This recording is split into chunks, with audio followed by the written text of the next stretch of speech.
Right, thought fuck it. So here we go. Here's a video of something that is just random and people might find it cool. So let's just have a look at this.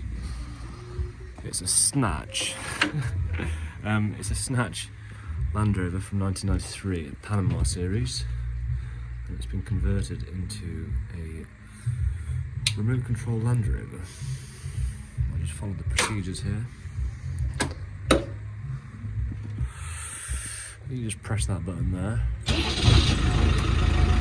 You've got a running Land Rover that drives from this remote. And my intentions are to rewire that remote so I can drive it from not necessarily 6 meters away, which is the length of this cable, but possibly, 600 meters away. So that's my intentions with it. But yeah, pretty cool.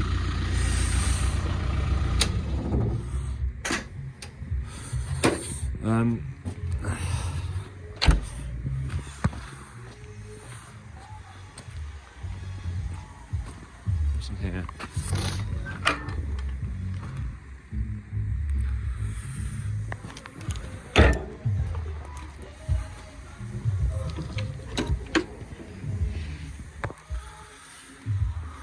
All-wheel driver.